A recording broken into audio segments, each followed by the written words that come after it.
Hello, ladies and gentlemen, and welcome to another edition of the Ultra Confusion Thursday Night Hangout. It's a hangout on Thursday nights with Charlie and Zealeus. Ah! Wait, I said that backwards. Charlie, Zealeus. There we go. That's correct. Not the Zealeus, list. Charlie. Yes. Charlie, Zealeus. Zealeus, Charlie. Wait, who? What? What? Who's on first? No, I'm not playing that game. Yeah. Anyways, ladies and gentlemen, hello, and welcome to another Thursday Night Hangout. It features, of course, myself, the host, Charlie, and, of course, the prolific comer himself, Zealeus.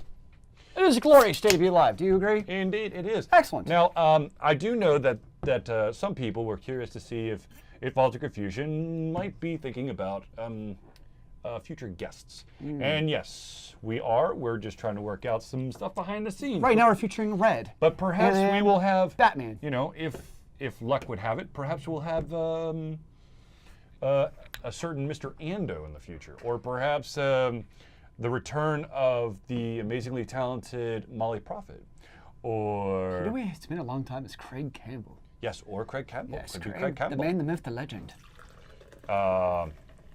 Or maybe we can find a way for James Simpson to clear his calendar and appear on the show. Ladies and gentlemen, there are so many different things that could happen. Now, of course, if You never know week to week. yeah, exactly. I never know. I show up and Charlie's like, guest tonight. I'm like, sweet. Shazam! So anyways, ladies and gentlemen, welcome to our show. This is Thursday Night Hangout, and we're going to go right into it, and that, of course, is the big topic right off the bat. E3! What has E3 gifted us this year? What has E3 gifted you with, Charlie? Are you excited about your Mountain Dew and how you're drinking the elixir of life? To be honest with you, okay, so... I want to hold the elixir. No, it's fine, it's fine. No. E3, let's see, how do I put this bluntly? It's like a terrible cock tease. You get excited because, like, look at all this cool stuff. Oh, yeah, by the way, we have no idea when it's coming out. It's probably going to be 2019. 2018. I'm being an optimist tonight. I'm saying 2018. Yeah, okay, so case in point, there's a game out there that's supposed to be a sequel of an amazing kind of like underground hit called Beyond Good and Evil. Sure. Beyond Good and Evil Ooh, 2 wow. was, the sequel apparently was, might have been almost 10 years ago. It's been a long time. And guess what? They have new video of Beyond Good and Evil 2, and they basically threw everything that we thought was going to happen into the trash can and then decided this is really a prequel. That happens from time to time. But you get that, you know, like you have Nintendo, for instance, who announced both a real Pokemon game for the Switch and Metroid. Who knows when it's going to be released? Yep. It could be 2018, it could be 2019, it could be 2024. It But could it's be coming. Never. It could be vaporware. You never know. But there's some things we know for sure. Like we know for sure that There's going to be another. Xbox. They're going to revamp some of the old Call of Duty to make it more grittier. we know that Minecraft is getting upgraded to 4K graphics. We know that there's another Assassin's Creed coming out. Well, we knew that was happening. Whether or not they announced it. Well, they took a year off, so you never knew. We got to actually get the live specs in the price on the Xbox One X, or Xbox for short, if you want to go acronymize it. Someone was making fun of that, so they were like, look, this is an Xbox. This is a box for the Xbox. This is an Xbox 360. This is a box for the Xbox 360. This is an Xbox One. This is a box for the Xbox One. This is an Xbox One X. This is a box for the Xbox One X. My favorite was the one who was like making fun of the tags, like X, uppercase X, lowercase X, underscore, box, XX, and like doing like, you know, the old school name written gamer tags. That's like, yes. But what do you think? Okay, obviously, for the hardware, I think that was probably the biggest news was we knew it was coming, obviously. Yep, of course. But, you know, the final specs came out and the pricing, $499 for the new Xbox One X. What is your take on that price? I'm going to go ahead and say I think it's priced too high. You know, that's one of the reasons that Xbox, they originally had the Kinect bundled with their devices. That's one of the reasons they took it out was because price issues and they were competing with Sony. No, because the consumer's too stupid to figure out that the reason why Xbox was more expensive is because it had more stuff in it. But it didn't matter because it had more stuff. It's the price issue. People look at a certain price. No shit. They saw the price and they didn't understand that you're actually getting more for the price. And actually, if you were to try to duplicate the PlayStation 4 with the camera and then compare that price to the Xbox One with the bundled Connect, the Xbox One with the bundled Connect is actually cheaper. But is it going to be any different with the Xbox One X for $500? No, but that's probably par for the course. Yeah, it's just another case of, and you already have the Xbox One, and now the Xbox One S, and now you have X. the Xbox One X. So all of a sudden, you go from these, yes, you had the Kinect, and you had, the different add-ons you could get for the consoles, but now you're kind of seeing that real PC-fication of the consoles in this generation, where you're seeing these multiple iterations. You can get this model, you can play the games, but it's not going to look crazy awesome. Then you can get the next model up, and you'll get some 4K, some UHD, some awesomeness, and then you can go one step up to the ultimate maximum level and get true 4K at 60 FPS with true awesome high def fidelity. But here's the problem. If you don't have a 4K TV, it doesn't matter. What? No, it still bleeds over because it's got better optics and stuff. The Xbox forces an upscale in your technology. It turns my 1080p TV magically into a 4K TV, bro. No, man, what it really does is it turns it into a 2K TV. What? Yes! Oh! What about 8K? Whoa! No. 4 times 2 is 8, man. No! Damn it. But I mean, the huge push at this E3 had to be VR. And you saw a ton of people messing around with VR. You have Skyrim VR coming out. You have, of course, Sony was showing off a couple things. You had Xbox showing off a couple things. Yeah. However, Microsoft is still a little hesitant to put their full weight behind it on the console. What they're really looking for is something a little bit more futuristic, and that is wireless VR. Which, holy shit. What you saw with the Oculus, where they're having now an officially supported, you used to be able to get the wireless through a third-party vendor, but now they're actually going to have a first-party release of the wireless compatibility between the between the helmet and all that stuff. They need to, because so it's it's the first adopters. Right. They're going to wire, so eventually it's going to come for that wireless, for the headset and all that stuff. So you're right. I think that's, price is obviously a concern, but the ease of use and, those wires. So at some point you'll see that. But you're right. Wireless is, I think, a big thing. Look, case in point, if you're playing Rock Band or Guitar Hero, would you rather be tethered to your console or be able to rock out hardcore and be bouncing off the wall? I like to play with the wires because you got that real effect when you pulled really hard and the console went flying. It's like when break the console. It's like when Slash got done with his solo and he would take his guitar and smash it against the ground. That's how I felt. I felt like I was Slash banging my guitar over his head. No, it doesn't work that way. No, damn it, no. But so the interesting thing is, I've been reading a bunch of the blogs and stuff, and the company that seems to have come out on top through it all, ironically, is not one of the big three. It's not Nintendo. It's not Sony. It's not Xbox. The company that apparently has been blowing people away was Ubisoft. Ooh. So it's kind of interesting. Well, people, we have the new Assassin's Creed that's coming out, obviously, and from the footage we've seen, at least, and what they're talking about, it looks really cool with the whole pirate theme and stuff. And then they're also it gives me like that Gangs of New York vibe. Yeah. So people are excited. Obviously, we're hoping it's not as bug-tastic as Unity. Hopefully, what's it called?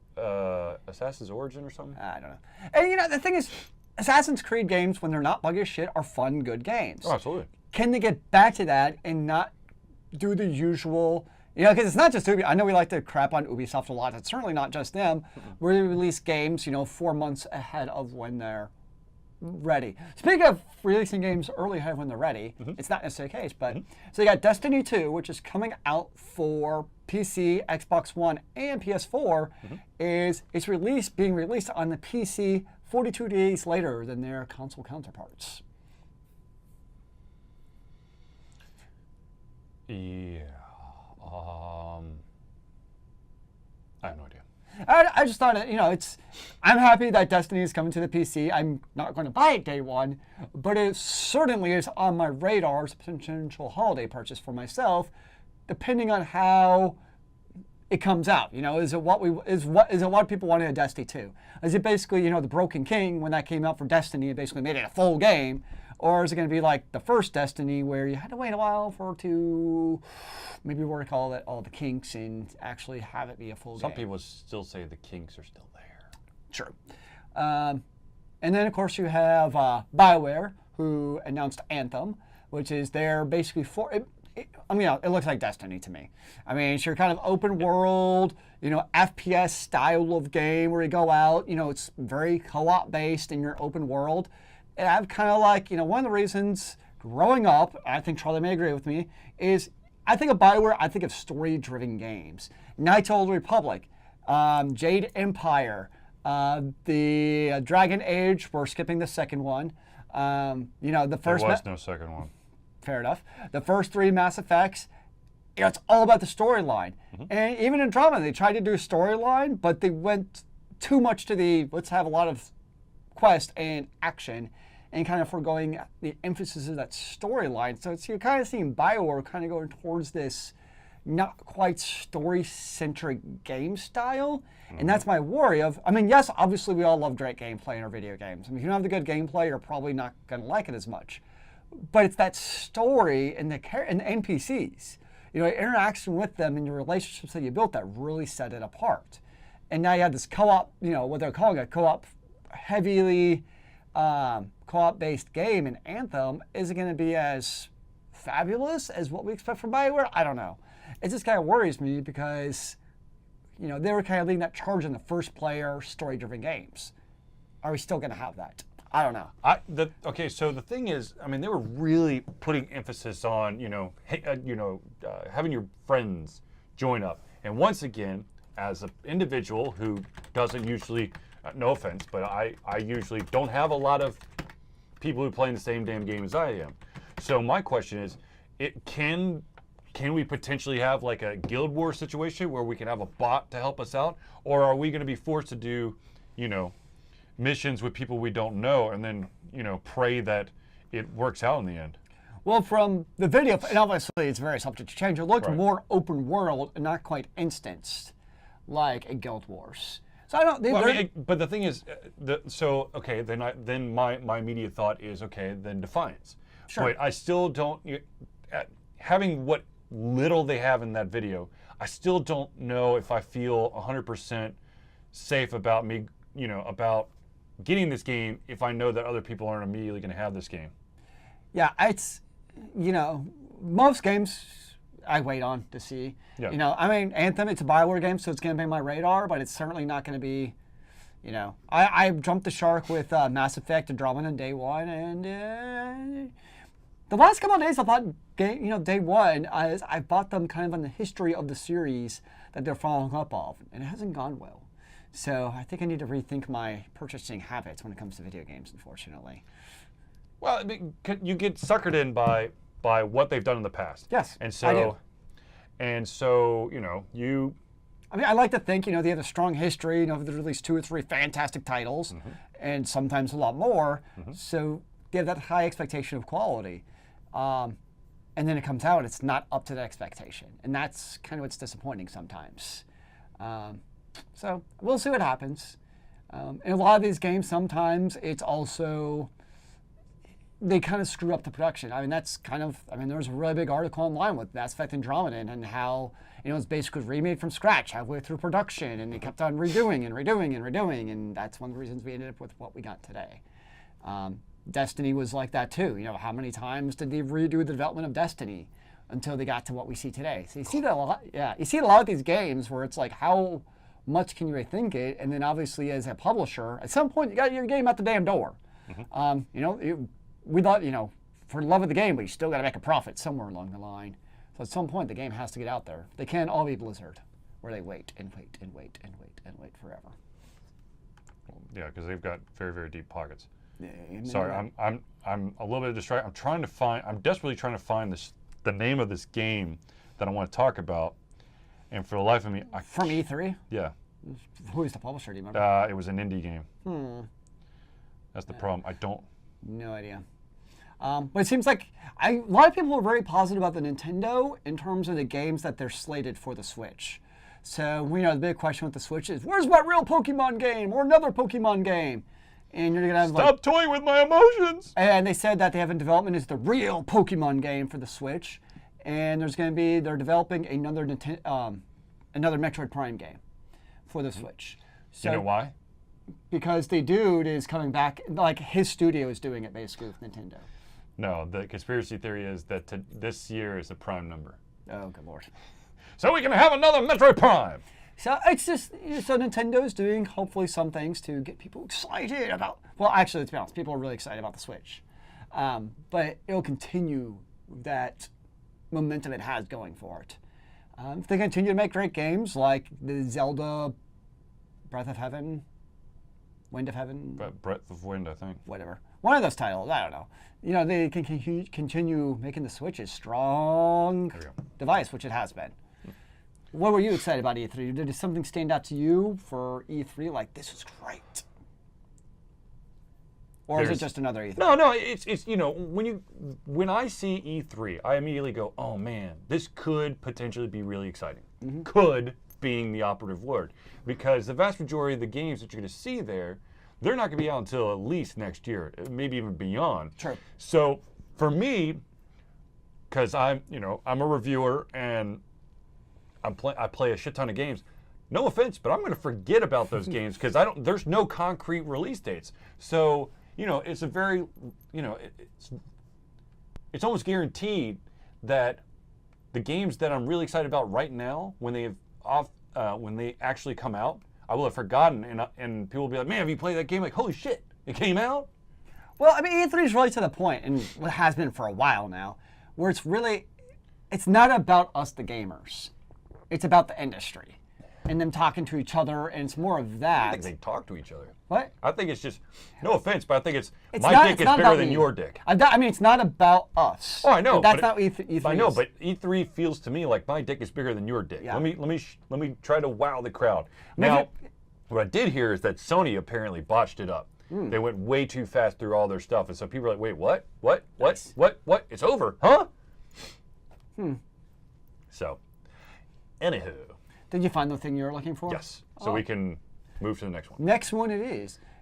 Yep, right there. All right. Can your digital pass come back to bite you? Yes.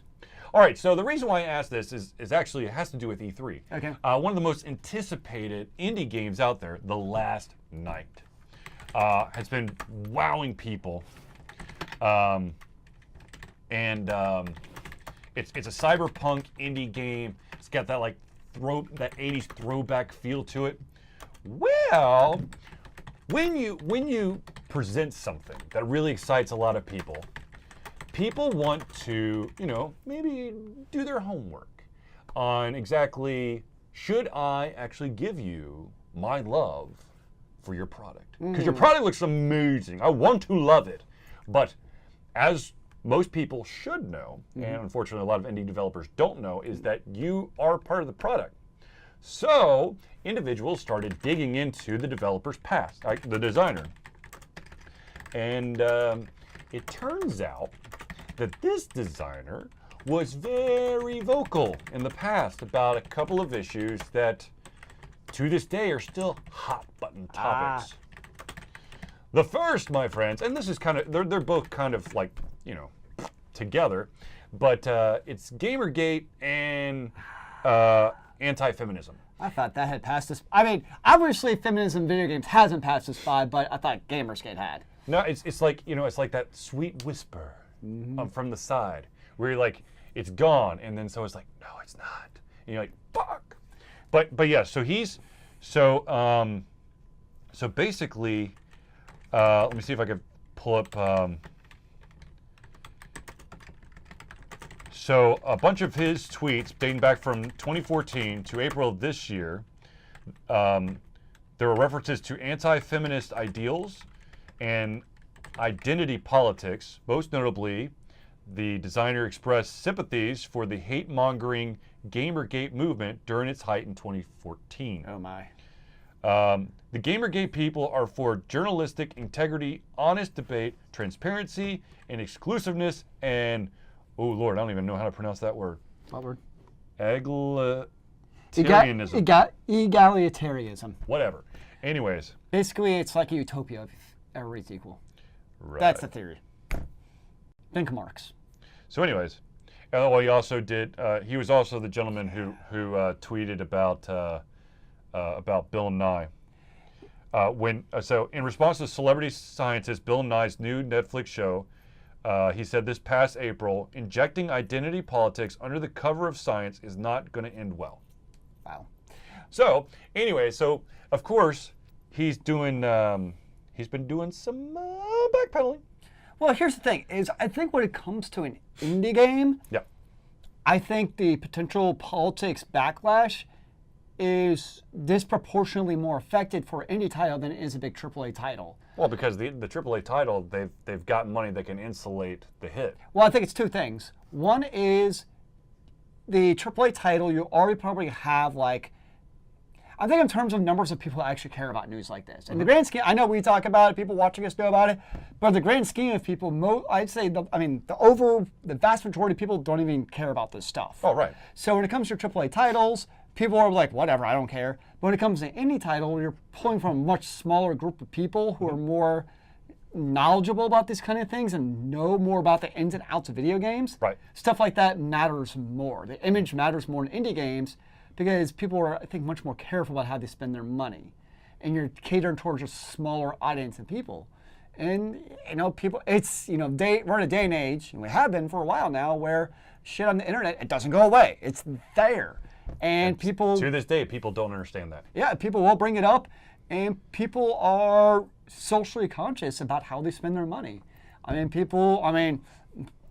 Making no opinion about the man, but people refuse to do anything having to do with Trump Enterprises, anything with Trump, because they don't like the man and what he stands for, because people try to be socially conscious in that regard. And, different companies, they stand for different things, they support different groups out there, and they'll boycott certain companies just because of how the CEO is. And so you got a case like this where he's speaking out like that. I mean, look what happened with, what was it? Wasn't like the CEO of one of the VR companies was like a heavy Trump supporter, so people started like going crazy. Yeah, it was the Oculus guy. And people started going crazy because he's a huge Trump supporter. I mean, I'm not a huge Trump supporter, but I really don't care about the CEO of a company as far as, people have their politics. Okay, life goes on. That's it. As far as that goes, I'm like, so what? That's not going to be why I choose to support the Rift or not, or the Oculus. It's because of the CEO. If he's out, funding, terrorist bombings and, stuff That's like a that, whole then different yeah, ball, that's a right? little bit different. But as far as he supports as a president or his politics, I'm like, whatever. If I looked at every company and I looked at their politics, I'm going to find something I don't agree with. It's impossible not to. So that's kind of my political rant for the night. All right, so I will kind of piggyback off that just for a second. This is I understand that you don't want to support someone who does not share the same ideals and ideas and thoughts and opinions that you do. But at the same time, we are now at a time that because of the beauty of and instantaneousness of technology, you can literally decimate someone for voicing a different opinion. Now, I'm not saying this dude's right or whatever. We're just talking kind of in general terms. Right. Yeah. The thing is, everyone's entitled to their own opinion, okay? So if you're uncomfortable with the way that this guy does stuff, cool. Don't try to form a hate party and stomp through the streets and try to mess this guy's life up because you have differing opinions. Everyone's entitled to their own opinion. If you don't like it, don't spend your money on it. If you don't like it, it goes back, and this goes back to if you get invited to a closed beta and you don't like the game, you can stop. You don't have to be a dick and go, oh my God, this game is so stupid. Why would anyone play it? I don't know, but apparently you are. So are you an idiot because you're playing the game and you're bitching and moaning about it? I don't know. Maybe I'm not the brightest bulb on the tree, but something tells me that if you don't like the game, stop playing it. Move on to another game. It's not that hard. Yeah. Anywho, so yes, does he have polarizing topics and ideas? Yeah. And if you're not cool with it, then don't support him. I think the one thing that makes this case maybe a little bit different in that regard is, I gave the obvious example of Trump because he's such a prominent figure. He's such a polarizing figure. That too, yes. But I think, like, how he treats, let's just say, his hotels. That doesn't really affect me. That's not my thing. Versus, take a look, though, at Gamergate. I think you can make the argument, though, that in terms of how you support your video games and how you're vocal about video games, Gamergate does directly affect gaming culture. Yep. So insofar as, who do you support for your gaming and how you're vocal about it, maybe there's a little bit more justification in this regard, because Gamergate, how you feel about it, either way, directly does affect gaming culture as a whole. Can't we all just get along? Just rise as one nation of gamers, above everyone else. Amen to that, brother. Let's just game and frag each other. And Hallelujah! And I can start calling you noob GTFO. Oh my god. And I can be a Flame Lord. All right. That should be my new name Oh, no. on Overwatch. No. All right. Flame Lord. Okay. Look. XXX Flame Lord. XXX. Oh my god. All right. Anyway, so everyone's entitled to their opinion. Don't try to, burn someone's house down because they have a different opinion, or don't cyberbully the shit out of them, or yes. What do you call it? Yeah. As soon as you said that, I knew what you were at. Docs. Docs. Yes. Don't dox look.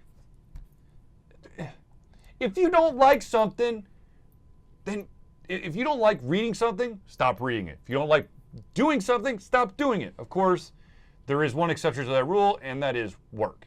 Because if you stop working, you're not going to get paid. I've tried. It doesn't go well. Yeah, no, it doesn't go well. Yes. Yeah, and there's constructive ways, if you do disagree with something, about being constructive. Yeah. But being destructive, and basically, don't be a dick.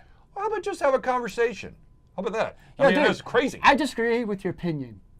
Okay, let's talk about it. No! I hate you! Whoa!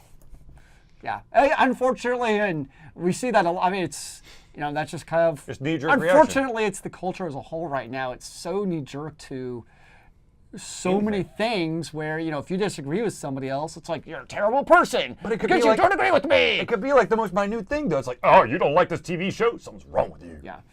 And it's sad. It makes me sad. But I don't know, man. All right. Let's move on to the next topic. And this one's a very interesting one. And the reason why I asked this, how long is too long between sequels? And of course... 8 hours. No, I'm talking about like... 8 years. Super Duper Mario... No, sorry. Super Duper Brother Plumbers 1. How long do they have to make Super Duper Plumber Brothers 2 after that? I think it depends. Okay. On the success of the game. Okay. If it's a very successful game, they can basically have forever. How about financially it failed, but the fan base loved the game? I think in that case you probably don't have very long. And there's a balance to it. So, you have some franchises like the Plumber Boys where, they can release a game 10 years from now without having touched the product.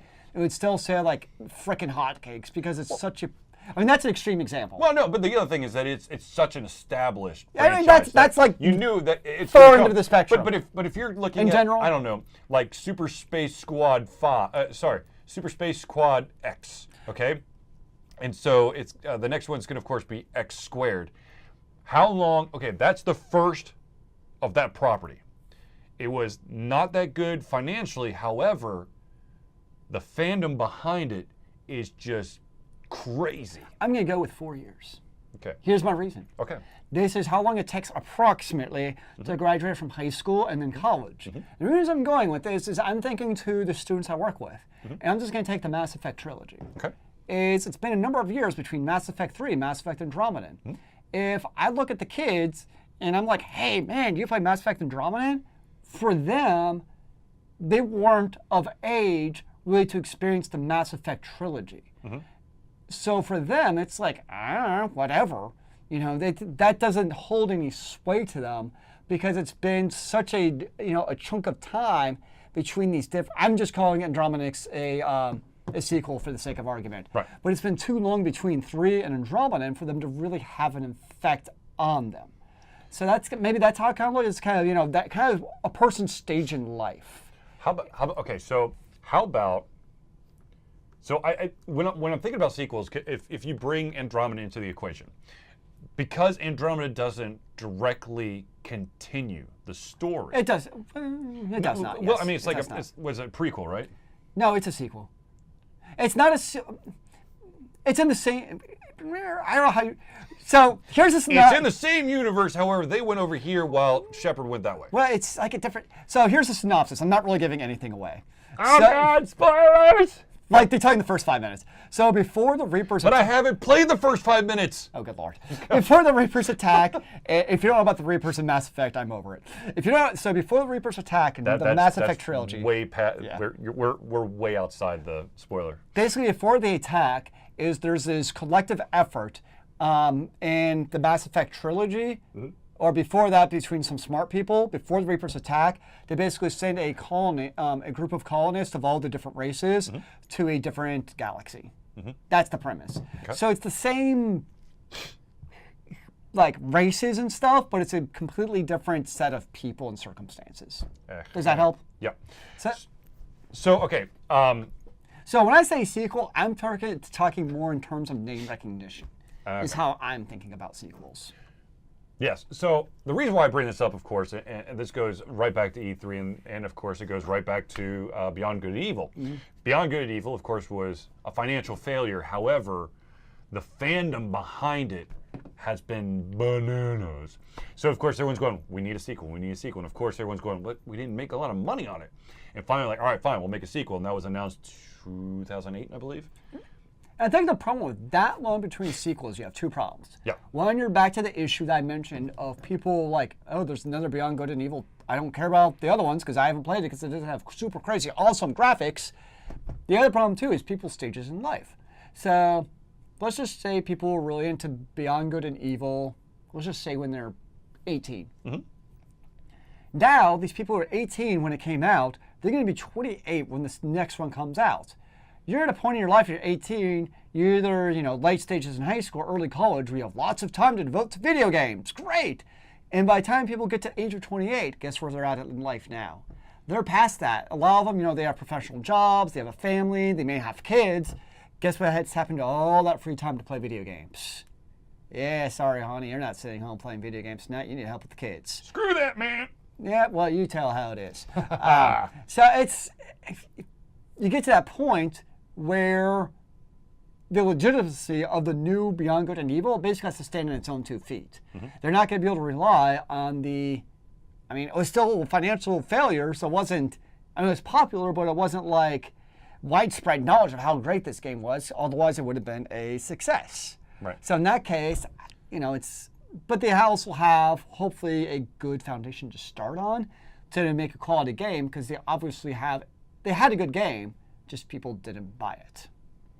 All right, so the game was originally released in 2003. Then there was the screenshot in May of 2008 that showed PJ and Jade, the main character.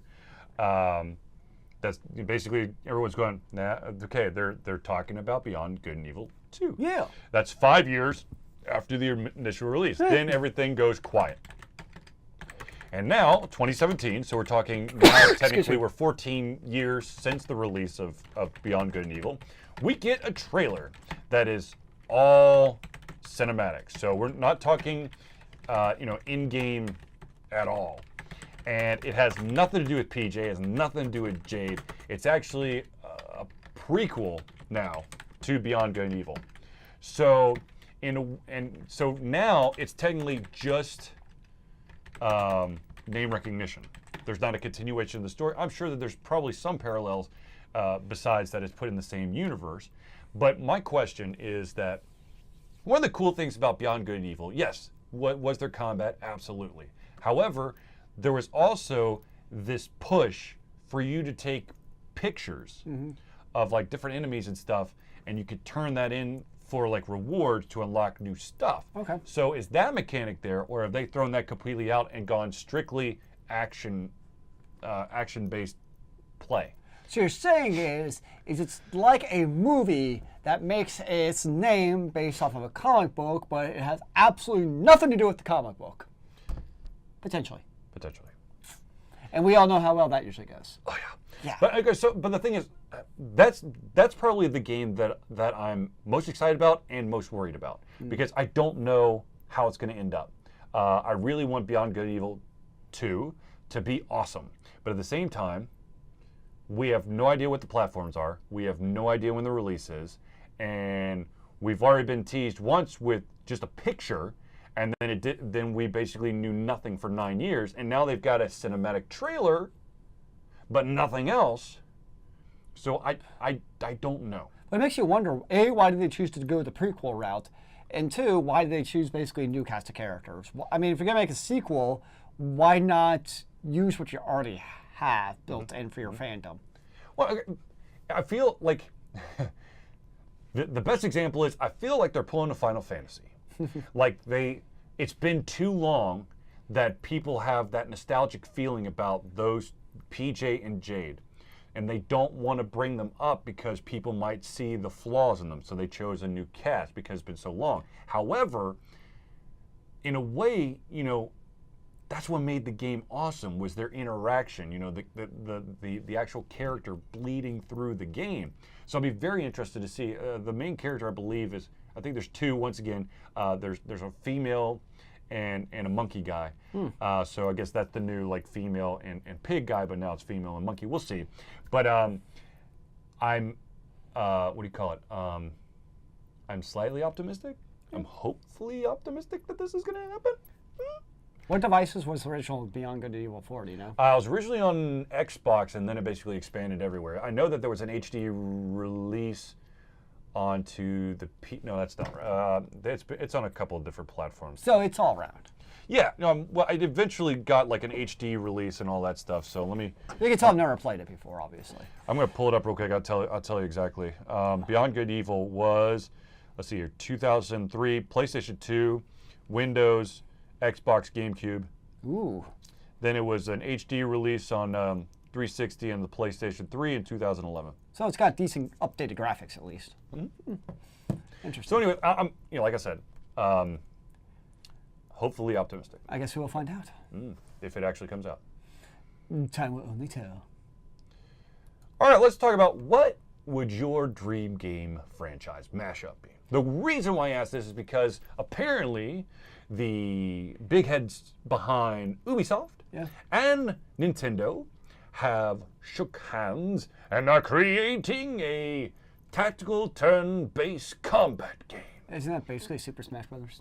No, it's more like XCOM, but with Microsoft with Nintendo characters. No, I mean like Super Smash Brothers because it has all these different franchises as part of the game. Sort of.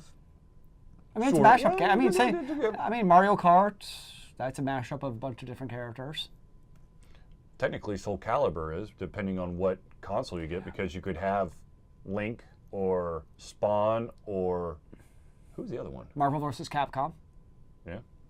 But if you want to talk about two franchises I that have been going parallel, I mean, of course, we saw Mario and Sonic come together, but in really piss poor Mario Sonic Olympic game. What has been good about Sonic since basically the Sega Genesis? Yeah. Exactly.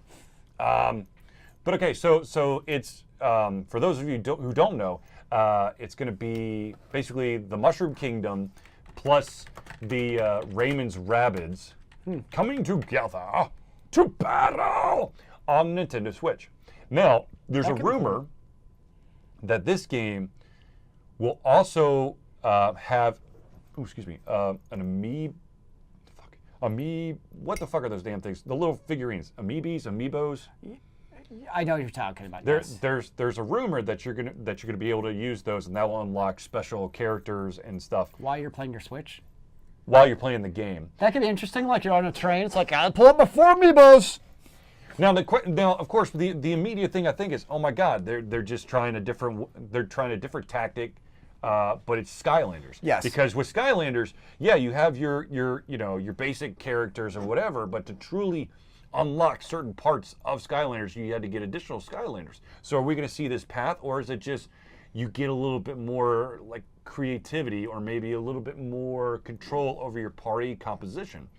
I don't know. It could be pretty cool, though. I mean, obviously people's dreams when it comes to video games is to be able to play as all your favorite characters.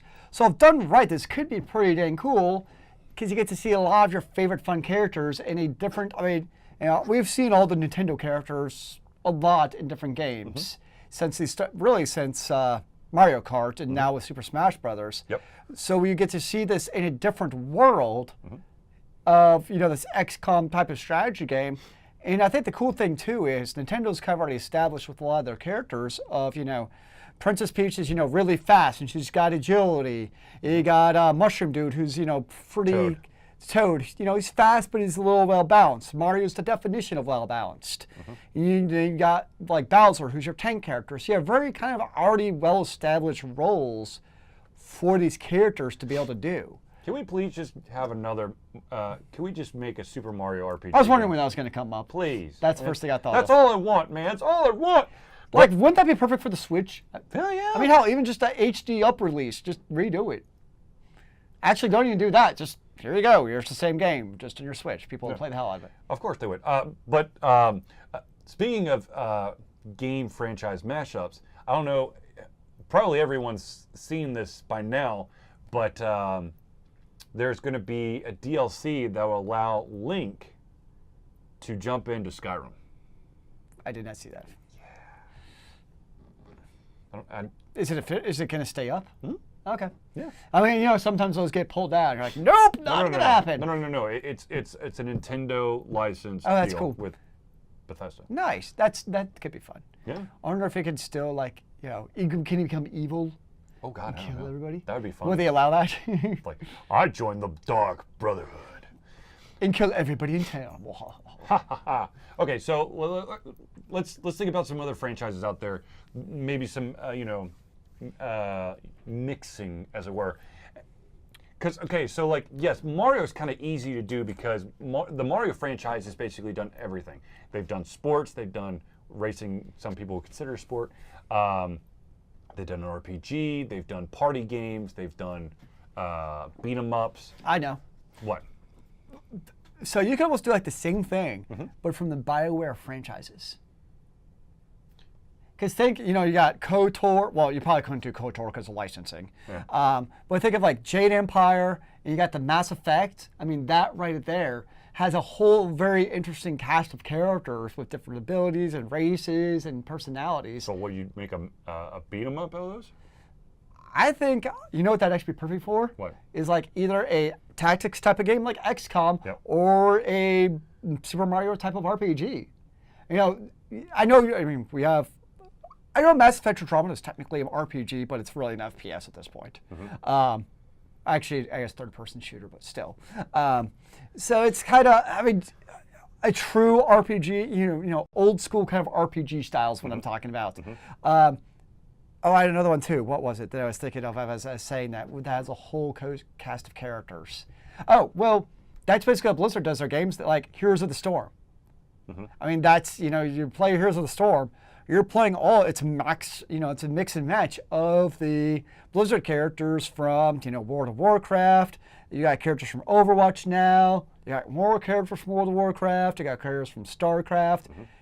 Pirates and Vikings is in there, or whatever that game was called. Was it just called Pirate? No, the Vikings game. From Blizzard? Yeah, this is like the very first game they made, basically. This is Oh God, I have no idea. Warcraft. I think it's just called Viking. Yeah, do you know what I'm talking about though? Yeah. So they have, that's a character in there. So that's basically Heroes of the Storm. It's all their different characters from their different franchises, which is great for them because they don't have to they obviously have to do balancing, but as far as unique characters, it makes it kind of interesting. I'd want to see something. I don't know. I'd like to see Metroid. I would like to see Samus, but not. I don't know how the Metroid RPG.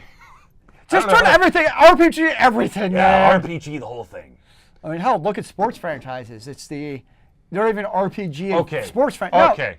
You had to bring it up, so let's talk about this. No, okay, I'm just saying it. This total bullshit, long shot star crap for Madden. Look. Hey, they're actually it's a new feature. Hey, they're actually catering towards people like you, where they're trying to make it more of a single-player immersive environment. So you're the one who's always complaining and moaning about, they're actually trying to bring more single-player elements to your sports games. It's window dressing to distract you from the fact that it's the same game. There's like, oh, by the way, you can do this, but you're gonna get bored of it because it's pretty boring, and you're just gonna go back to playing football and being the manager that you know you're gonna be, and you're gonna have to pay $60 just for that roster update. I don't think anything's ever going to change your mind about sports games, anyways. I've come to the point where, first of all, I think they're just too realistic, and it just takes too much freaking time, and people are to the point because of the realism that they spend like 45 minutes customizing their damn playbook plus their audibles, and I'm like, I just want to play the game. As I said, that's one of the reasons I love Blitz. Yeah. Like, that's why I never got into Madden, is like Charlie said, if I want a realistic football game, I'll just go watch football on Sunday or Saturday NFL. I mean college on Saturday. I'm just going to be honest with you. I have about as much control over like all the little intricacies on TV as I would in the video game. Yeah, it doesn't appeal. And that's why I love the Blitz franchises or Mutant League Football, because it took, I like football, but it made it fun and like so outlandish where it was entertaining. NBA Jam. Yes, NBA Jam, like I love those games. They're fun to me. But like the realistic games like basketball where you actually like, you got dribbling and traveling and you can't just run over people. What's the fun in that? Like that's not how I play basketball. To be honest with you, my favorite basketball franchise had to be NBA Street, where you get to customize your character. It's you, and it's 3-on-3 basketball. You throw some insane alley-oops. These guys can basically jump and touch the moon. That was some fun shit. Okay, so one of the things the Wii has been lacking is like a first-person shooter type of game. Do you think that Nintendo would ever give the okay to basically do like a Super Smash Brothers, but like turn into a FPS with the Mario characters? And you mean like a Call of Duty with Mario characters, basically? That'd be interesting. I'm not exactly sure. It would be like the Koopa Troopers on one side and Mushroom Kingdom on the other. I'm just thinking that, That would, I don't know. I don't know, because the fact of the matter is that not many of them actually attack. Though it would be interesting to have a tactical game where, you've got the guys from the clouds, and you've got the piranha flowers that come out of, and then you got the what the fuck? So you're saying you could turn it like into an FPS, but have lots of interesting game elements intertwined, pulling off of things like that. Basically, Super Mario Brothers, but as a first-person shooter. That could be interesting.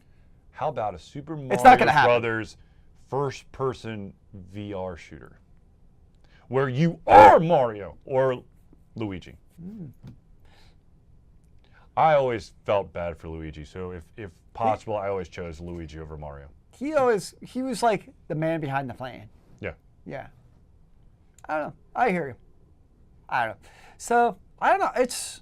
I like the BioWare. I think BioWare could do that with like some kind of RPG type of game to satiate people like me who thinks they're getting away from their RPG roots. That's all I'm saying. And you have a lot of characters to draw from. That's the beauty of it. And that's why it would work. So I'm trying to think of, take another one. Let's take another like long run franchise like Assassin's Creed. Okay. Isn't that kind of the same character I've only played one of them, but isn't it the same type of character basically in all the Assassin's Creeds? I mean, they're all related. Yeah, I mean they're all assassins. So it's they're literally related in bloodline. So how much variety do you have in that type of game? Like if you put them all together like in one type of game, do you really have a lot of variety in gameplay styles? I think that's a challenge, is finding that franchise where over multiple iterations you have a wide variety of type of characters.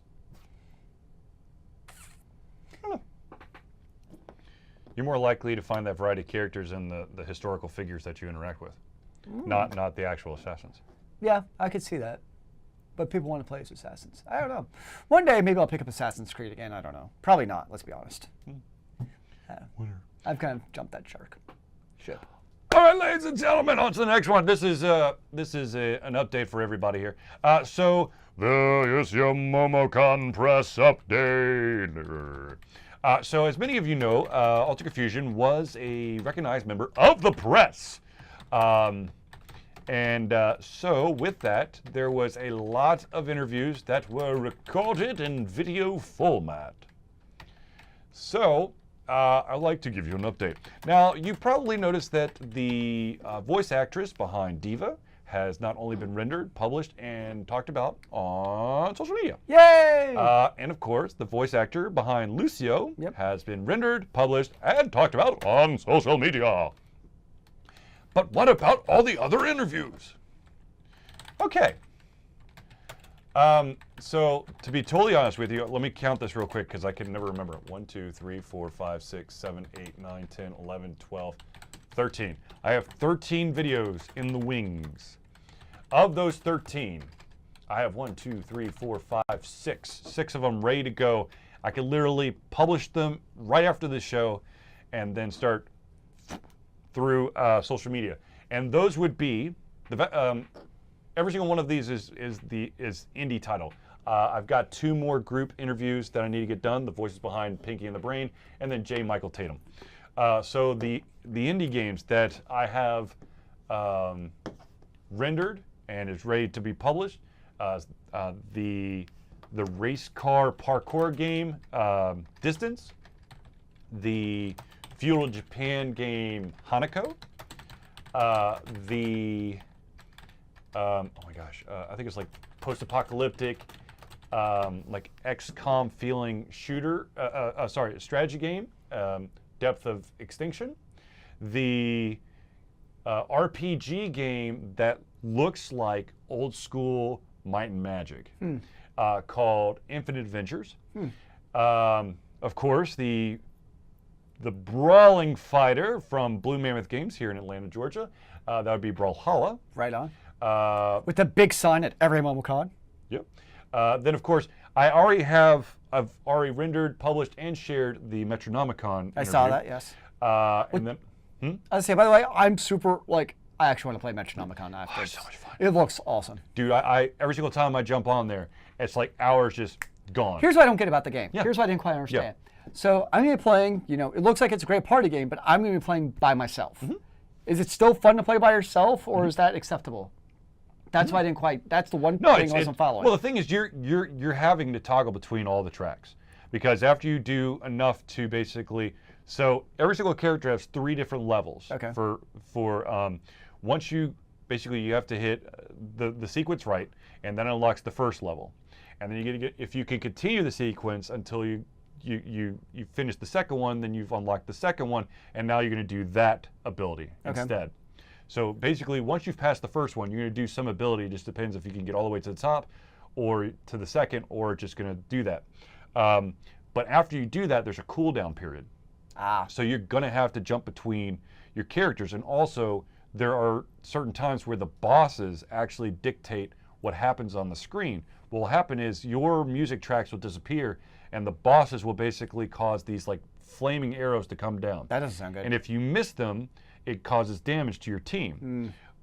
But also, these flaming arrows are going to be on different characters from time to time. You get a little bit of a kind of like a red light glow that kind of warns you who the next person is. So you jump to that character. Yeah. Okay, that makes sense. So playing single player is perfectly acceptable. Yeah, absolutely. Okay, I was just kind of confused about that. Oh yeah, and the music's awesome. So that's an awesome game. I've already shared the love for that one, and then the last one that I've got rendered but I haven't published is the game Gridmasters. The interviews that I haven't touched, like I said, Piggy in the Brain, I haven't touched that one. J. Michael Tatum, Neon Ninja would look like a really cool game. It has like this Mega Man feel to it. Figment, which I really need. I somehow accidentally forgot to transfer the video files for Figment over to the computer. That's why Figment's not done. Otherwise, Figment should have been the first one. Zap Blastem, which is basically red coat robots but redone and restyled. And then finally, Elemental Rift by our wonderful friend Ninrak. Okay, I was like, I recognize that video game name from somewhere. And No, those are all. And then, of course, I've got to get the rest of the Thursday night hangouts up. 'Cause I'm Always, falling behind. there's always a Thursday night waiting to happen. It comes whether or not we want it. And we always want it, though. Zealeus, do you have any closing thoughts about MomoCon? No, I mean, I've liked MomoCon. It was good stuff. I mean, I don't say this in a negative way. I was just at the table most of the time, so it's kind of my experience of it was mostly my back to the crowd looking at the TV. Yeah. So it's just kind of experience in that regard. Was just kind of, I mean, I did get a chance to walk through the vendor hall some, and I liked what I saw. It's good stuff. It is. The one interesting thing I always find about Keep talking, I'll be right back. Conventions in general is as you walk through, it's kind of divided between the same old stuff you see at every convention. Every convention you're going to kind of see the same plush toy vendors and the same stuff like that. And not only that, but there's like 4 iterations of those at the different booths. So I see those, I'm kind of like, yippee skippy. And I'm always there for the individual unique artist. But even then, having been, with MomoCon, Kanuga, DragonCon, all those, even then you kind of start to see the same ones, over and over and over. So on one hand, that's like, that's always been my favorite part is, really the artist alley. But then you kind of start to see the same ones on a regular basis. But I've always enjoyed MomoCon and how well it's run in terms of the efficiency and people being there and seeing, the blue shirt MomoCon security are very obvious and there, and it's incredibly hard to miss them. So, as always, good times, great oldies, and I'm sure we'll be back next year for more fantastic times. I'm still waiting for the Proto-Men to make their triumphant return back to MomoCon, but that may be a dream I don't see anytime soon. Well, to be honest, okay, let's be honest. MomoCon 2018, Ultra Confused is going to be there. It's not a surprise. You put the cat out of the bag, man. Oh no! I thought we were going to do it in eager suspense until the day before MomoCon. No, it doesn't work that way. No, Ultra Confused will be back to MomoCon. I don't know what our panels will be, but we'll be back as press. And I'm making gosh darn sure about it because I'm turning in all of the interview videos. I liked our panel. Yeah, I like that. I like the Video Games Today style. Mm-hmm. Maybe we just change the name and it's the same damn thing just so we don't get rejected. Mm-hmm. We'll figure something out. Yeah, I know that. But anyways, that's your update from MomoCon, or for MomoCon. And we're not there. Not right now. That'd be really weird. We can make a lot of noise in the background and make it sound like we're at MomoCon. We don't have enough people to make that kind of noise. I can get behind the screen and just start yelling and screaming. No. No. Okay. All right, ladies and gentlemen, I know I've already said this, and I'm going to say it again. Dan Jolly has his second Grey Widow's trilogy book out called Grey Widow's Web, and you need to get it today. Today? Right now? Not right now. After the show. Okay. You go get it. That's great. I highly recommend that you go to Dan Jolly's website. I think it's like danjolly.com. But if you want to go, you can go the Amazon route. I'm almost completely through this second book. I need the third book. There's some weird shit going down. It took me a little bit of time to kind of find my groove in this one. It's compared to the first one because there's a influx of characters, but it's a very good book. You're going to probably be waiting a while to the third book, I'm assuming. Yeah. So, but go check out Grey Widow's Walk and then Grey Widow's Web. Very nice. Now let's talk about the fun topic. The one that all the fans want and all the manufacturers don't want. And even the fans that they don't know they need it, and they need it anyways. And of course it is backwards compatibility. So basically Microsoft with the Xbox One, all 3 different versions, are further expanding the backwards compatibility capabilities of your Xbox One to also now be able to play more of the original Xbox games, potentially games like Fable and Red Dead Redemption, the original games on the Xbox. Is it hardware or software emulated? It did not say. That's a good question. Because hardware works well. Software... Can they do hardware emulation? Because, I mean... You still have the same chip. You could section off. I mean, that's what PlayStation did. The Xbox wasn't a x86 chip, though, was it? I don't know. I don't think it was the same. Well, I don't know, because the Xbox Media Center on it, which you can do in your... I don't know. It's a good question. So, it just got interesting, you got companies like Sony who are basically like, no backwards compatibility. Nintendo, no backwards compatibility. Maybe we'll get the store, what's their store called for Nintendo? Xbox Live. Oh no, Nintendo. Yeah. That's the. Oh, what the hell is that thing called? You know, that store for Nintendo. yeah. Maybe someday we'll get that. But no, Xboxes, they're going definitely more towards saying there will be more backwards compatibility, which you just see, you know, the other manufacturers just aren't caring about. And I just find it interesting Microsoft choosing, you know, it's really a consumer-friendly choice because it doesn't cost us anything more. It's, you know, not, I mean, obviously you're going to have the game to play it, but it's not like having to probably, in theory at least, go buy out and buy an additional $50 module to be able to purchase it. You know, they're just doing this. So, however, there's a bigger liability for both Microsoft and the developer / publisher of those games, because if you this is why backwards compatibility is such a you know, a difficult topic. Yes, it would be phenomenal. First of all, a lot of people are like, well, you would never go back in time to play some of those games that you played before, so why would you want backwards compatibility? The real thing behind this total thing, this whole controversy and whatnot, is that once you give the ability to play an Xbox game on an Xbox One, the consumer or the gamer, whatever you want to call them, fully expects full functionality of the game. Mm-hmm. And if it doesn't go exactly according to plan, then there's something wrong. And so then they're going to bitch and moan about it to Microsoft. Microsoft's going to see if it's software emulation, they're going to see if they could tweak it to make it work. If they can't, then they're going to go after the developer or the publisher, if they still exist, to try to find, you know, patches and stuff. And at the end of the day, no one's making money. And that's part, you know, in this case, it's like, how does adding more backwards compatibility to the Xbox One really benefit Microsoft? I guess it doesn't, but you gain the support and love of the fans, but you do run the risk of really screwing the pooch, because if shit don't work, you're going to be in a serious amount of trouble. Yeah, I doubt. I know you know, people are like, yay, backwards compatibility, but I highly doubt there's really a whole lot of demand out there outside of a few titles.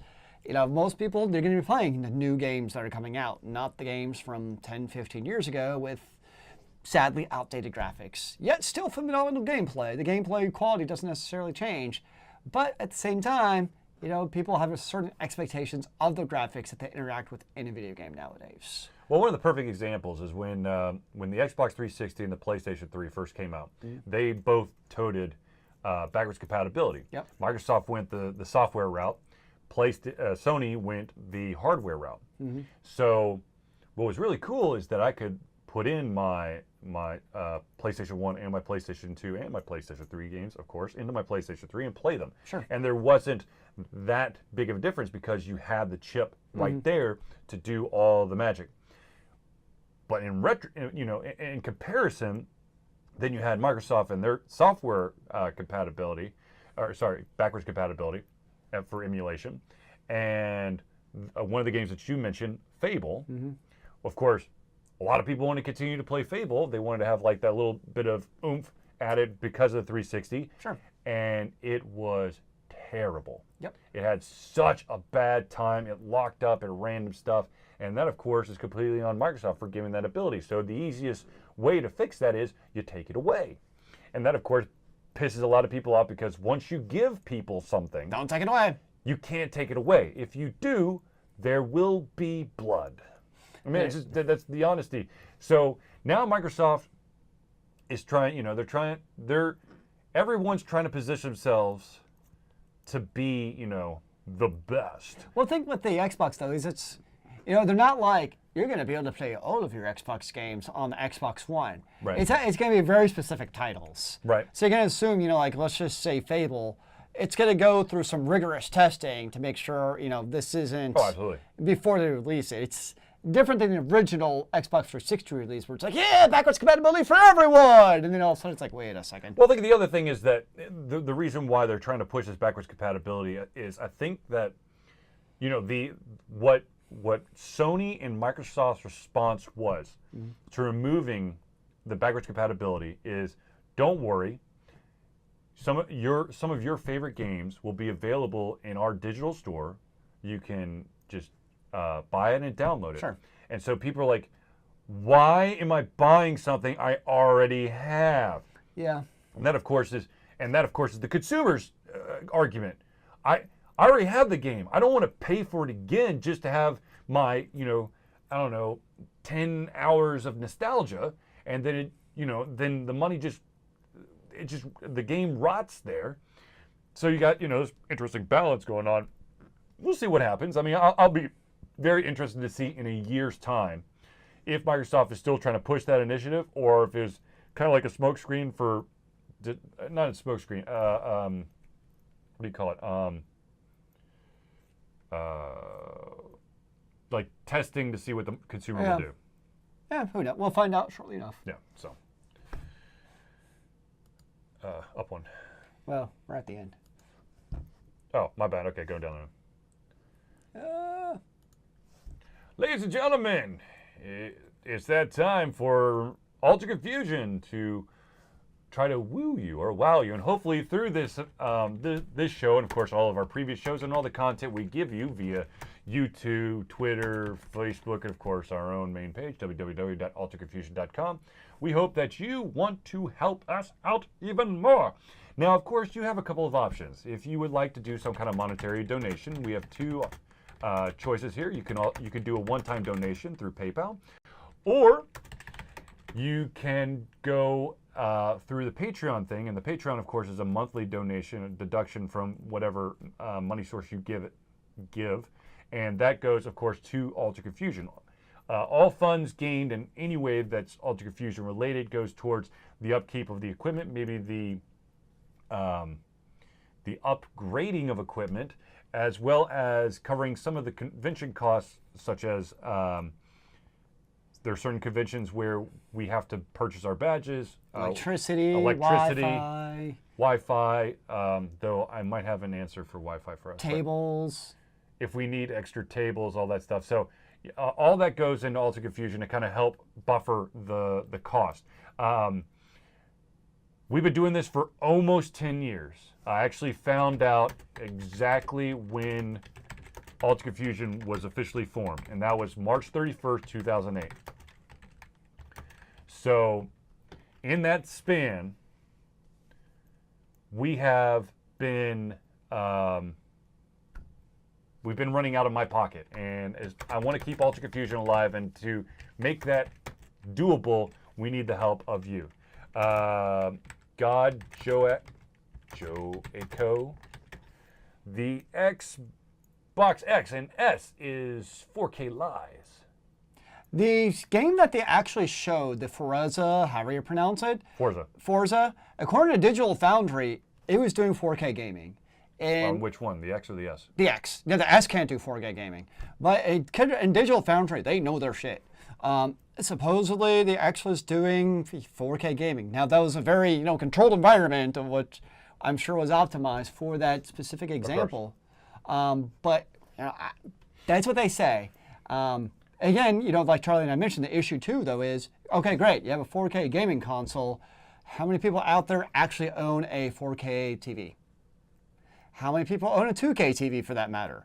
It's kind of, yay, 4K gaming for like the 2% of the population that actually has a TV. It goes back to it's cool, it's fancy, it's awesome. I can make it look even prettier if I went out and bought a really expensive TV. It's like VR, I can actually be in the game, but I'll have to upgrade my PC to something astronomical in order to actually really be in the game. Yep. So it's like, it's like. And the developers also have to make the game to support that too. It's not like every absolutely, game. Yeah. They'll do upscaling, but not every game's just going to magically look like 4K super awesome graphics now either. Yeah, a lot of the early PlayStation games were actually 720, and they just upscaled to get to that 1080. Yep. And that when it was 1080, I think it was 1080i instead of P. Yeah, the interlacing, yeah. Yeah. So it looks similar, just not quite there. Yeah. So anyways, ladies and gentlemen, if you want to help Ultra Confusion with monetarily, you could do PayPal, you could do Patreon. If you want to help Ultra Confusion some other way, hit us up on any of the social media stuff, Twitter, YouTube, Twitch, all that stuff. We want to create a community in which we're all conversing and having an open conversation and stuff. So If there's something about Ultra Fusion you think that you can help us with, or perhaps we can improve on, hit us up on any of this stuff. We'll talk. Argentina, not money for. I don't have money for a 4K. Most people don't. I mean, 4K TVs are still expensive, and let's be honest. Look how Charlie, you just cut the cord, right? I mean, most people, especially our generation, we're not watching TV on TV. We're streaming Netflix and HBO Go and that stuff. And yes, they have some 4K content, but the large majority of it. Do they really? There's some. Oh. Not much, but there's some. Well, there's two problems with 4K streaming. One, the bandwidth utilization is insane. And two, it's still going to be compressed. So it's almost impossible to get true 4K streaming. It's just not, the bandwidth and requirements is nuts. So even then, you get your HD, that's your 1080. That's what like 99% of people, or 99.9% of people are streaming anyways. So yeah, for me, 4K TV is, I'd much rather have like a really nice 1080p TV that looks pretty, that good stuff. And even then, it's still a 1080p TV at the end of the day. I actually prefer my 1080p TV without any extra bells and whistles, to be honest, because I'm going to use a Roku anyways. I don't want to use the in-app TV crap to try to watch Netflix and stuff, because most of the time they're terrible. I've got Chromecast on all my TVs. Exactly. I mean, Chromecast, Apple TV, Roku, any of those. Yep. Fire Stick. They'll all be better than your TV's built-in apps, because A, they're probably crappy, and B, they're almost never going to get updated. That's the big one. Yep. They never get updated. That's the bigger issue. So at some point, it's going to be obsolete or terrible or something. Yeah, my TV came with Netflix built into it, but they haven't upgraded the app in 5 years because Netflix doesn't want to spend extra money developing a defunct TV set now. Oh. Or creating an app for like 8,000 TVs. That sounds great. Yeah. No, thanks. No. So anyways, if you can help Ultra Confusion, that would be phenomenal. If there's something that, hell, if you just want to have a conversation, that helps us, because that allows us to know what everyone's talking about, or perhaps give us a better understanding of what's going on. But unfortunately,